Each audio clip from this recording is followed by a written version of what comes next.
છે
આજે RR Shah high school જામનગરમાં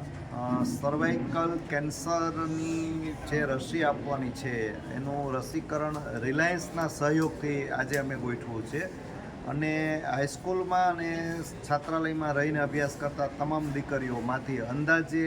450 દીકરીઓનું આજે રસીકરણ અહીંયા થશે અને તમામ દીકરીઓએ બહુ શાંતિથી પોતાના વાલીની સંમતિથી આજનો આ કાર્યક્રમ રાખેલો છે. રિલાયન્સના તમામ સ્ટાફ મિત્રો, ડૉક્ટર, નર્સિંગ ટીમ, વહીવટી સ્ટાફ તમામનો ખૂબ પૂરો સહકાર અને સહયોગ આજે અમને મળ્યો અને તમામ દીકરીઓનું ખૂબ સારી રીતે રસીકરણ થયું, જે ખરેખર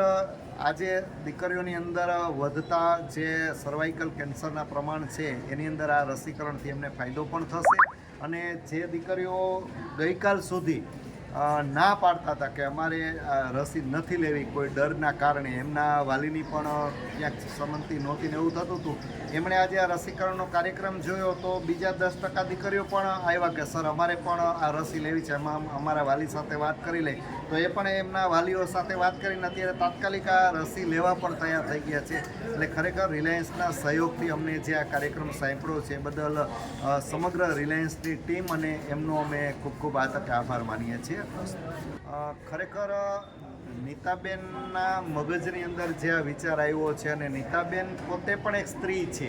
અને એમણે એક સ્ત્રી થઈ અને જે આ દીકરીઓ અને સ્ત્રીઓમાં થતા રોગ વિશે વિચારી અને જે આ રસીકરણ અભિયાન ચલાવ્યું છે અને નીતા અંબાણી ફાઉન્ડેશન તરફથી જે આ રસીકરણનો પ્રોગ્રામ થયો છે એ માટે ખરેખર બેનનો ખૂબ ખૂબ આભાર અને ઈશ્વરે એમને જે આ સદબુદ્ધિ આપી છે, એમને જે આ પ્રેરણા આપી છે એ બદલ ખરેખર એમને આપણે જેટલા ધન્યવાદ આપીએ એટલા ઓછા છે અને આવું ભગીરથ કાર્ય એ હર હંમેશ કરતા રહીએ એવી અમે તમામ શાળાના તમામ દીકરીઓ વતી નીતાબેનને ખૂબ ખૂબ શુભેચ્છા આપીએ છીએ અને ધન્યવાદ પાઠવીએ છીએ.